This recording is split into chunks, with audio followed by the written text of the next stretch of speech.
Haleluya, terpujilah nama Tuhan. Shalom kerinduanku Church.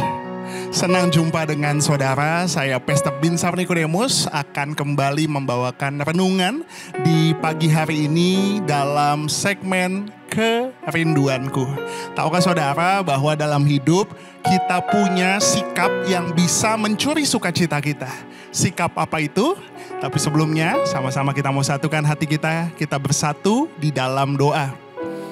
Bapa kami yang baik, kami mengucap syukur Tuhan Yesus. Di dalam segala keadaan kami mau tetap percaya kami punya Tuhan yang begitu mengasihi setiap kami. Apapun keadaan kami, apapun yang harus kami hadapi hari-hari ini, kami mau tetap percaya kami punya Tuhan yang setia.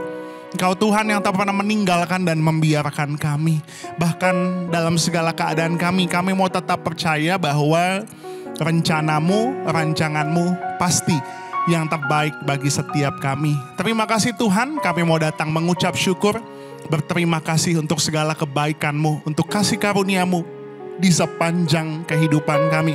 Sebentar sebelum kami melanjutkan aktivitas kami Tuhan, kami mau dengar kebenaran firman Tuhan. Kami doa firman Tuhan tidak kembali dengan sia-sia, tapi akan berakar, bertumbuh, dan berbuah dalam hidup kami. Kami tahu Tuhan, iman kami bisa kuat ketika kami mendengar kebenaran firman Tuhan. Roh Kudus, kuasai setiap kami Tuhan, agar kami boleh mengerti apa yang mau Tuhan sampaikan pada pagi hari ini. Dalam nama Tuhan Yesus, sama-sama kerinduanku Church yang siap diberkati, sama-sama kita mau katakan, amin, haleluya.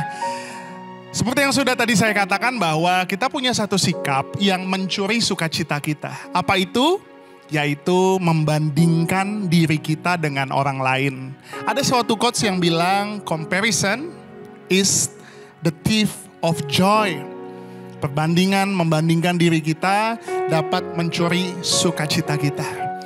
Hari-hari ini kita sedang ada di zaman yang semuanya terlihat seperti transparan.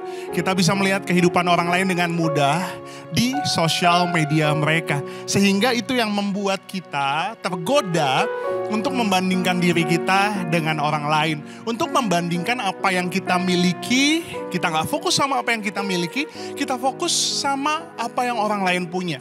Bahkan ketika orang lain menampilkan sisi-sisi highlight dalam kehidupan mereka, kita akan makin gak bahagia ketika kita mencoba membandingkan diri kita kepada orang lain.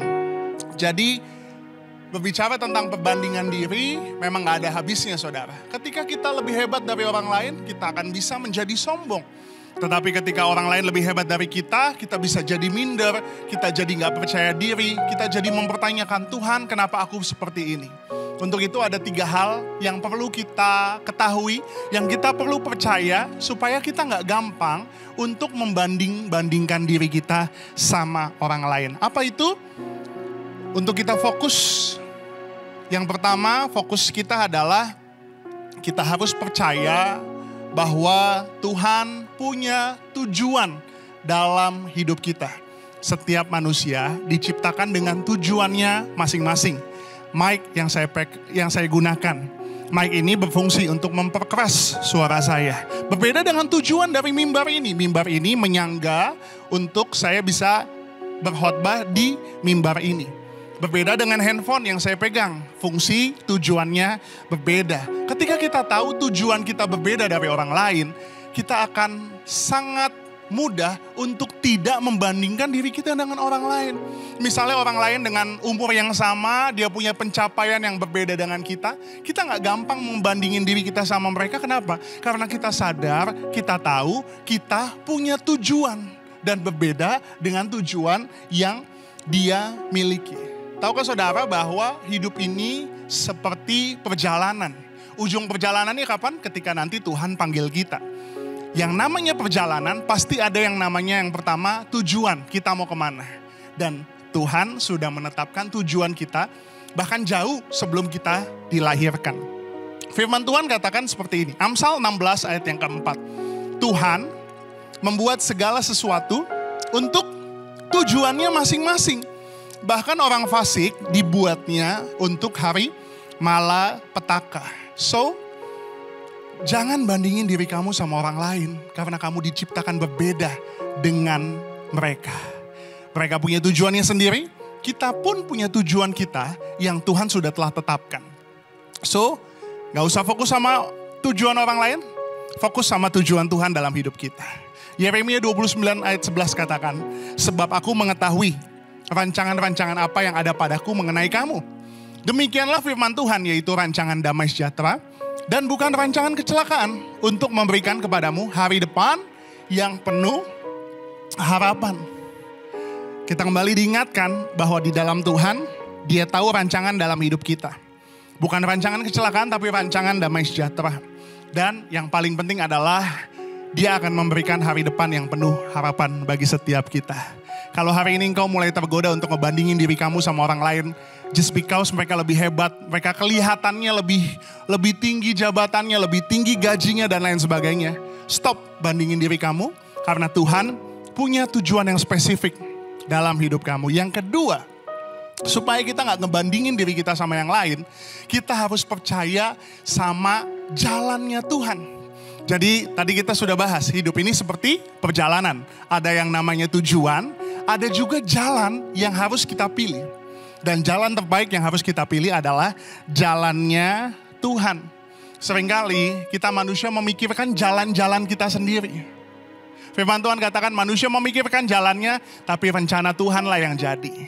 Hari ini belajar untuk kita percaya, untuk kita berserah, untuk kita merendahkan hati kita, untuk kita ikut sama jalannya Tuhan. Karena jalannya Tuhan, caranya Tuhan pasti yang terbaik bagi setiap kita. Firman Tuhan katakan Yesaya 55 ayat ke-8 sampai ayat ke-9.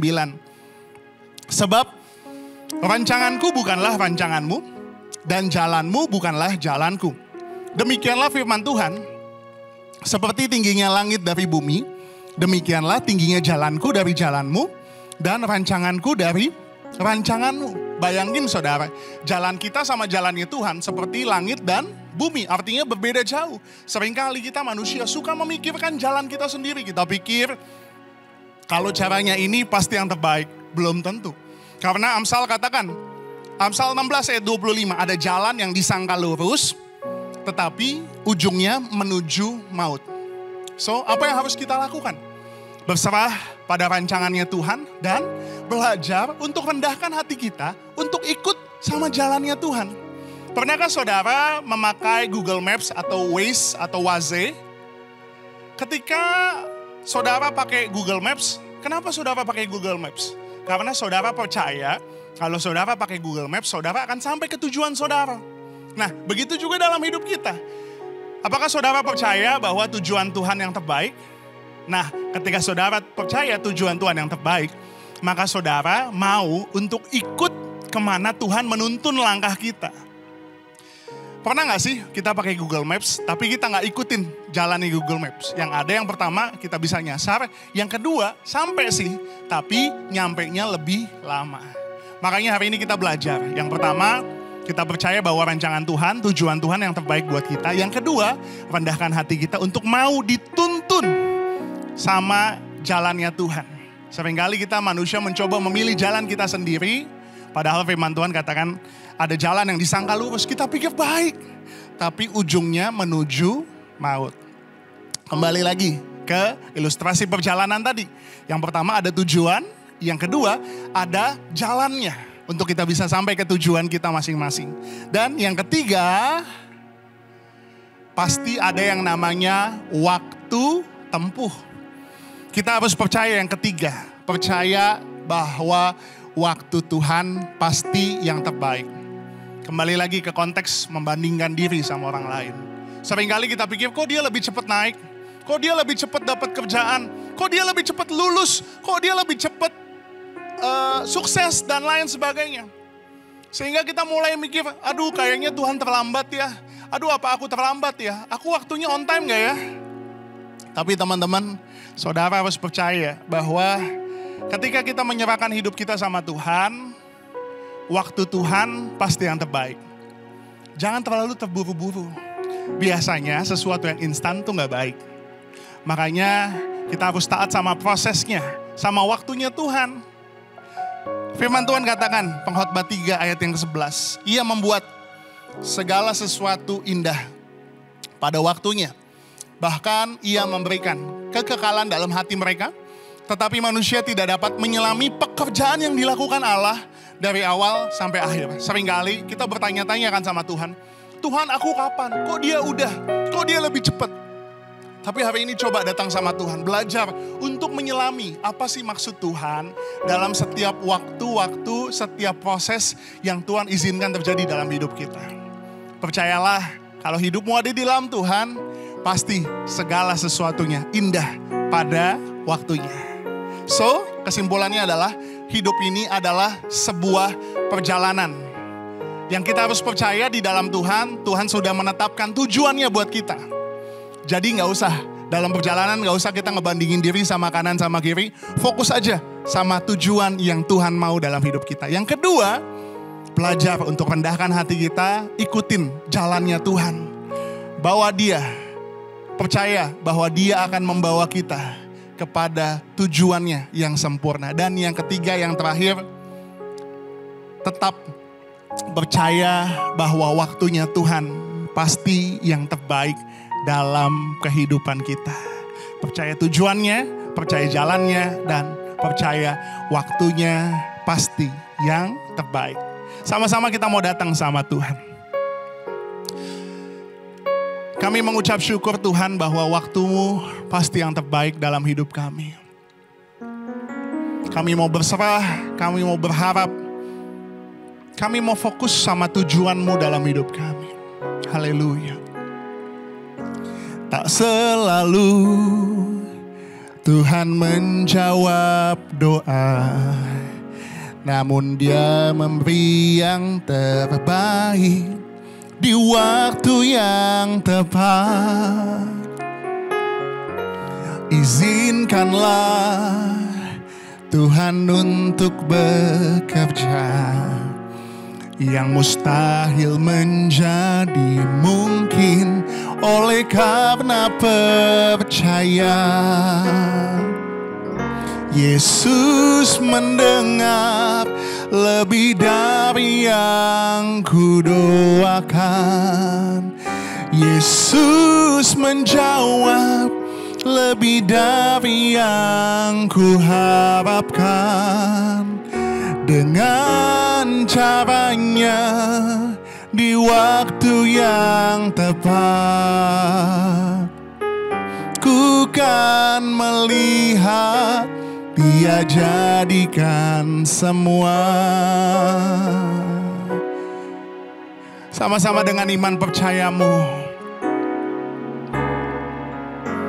Tak selalu Tuhan menjawab doa, namun Dia beri yang terbaik di waktu yang tepat.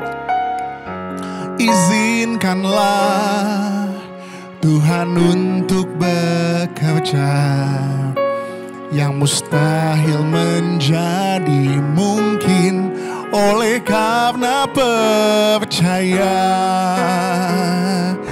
Yesus mendengar lebih dari yang kudoakan.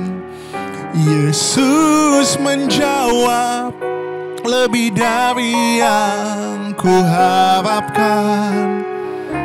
Dengan caranya di waktu yang tepat, ku kan melihat Dia jadikan semua.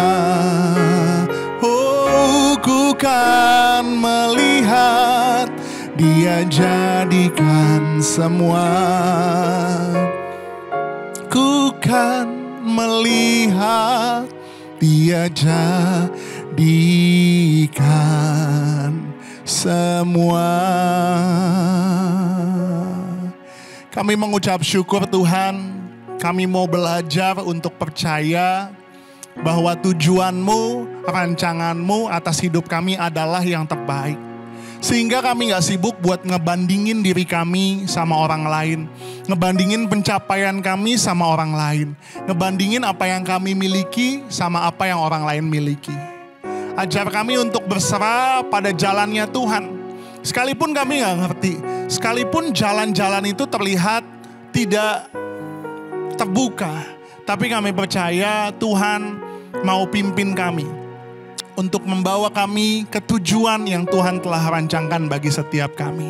Dan ajar kami untuk setia sama setiap proses yang Tuhan izinkan terjadi.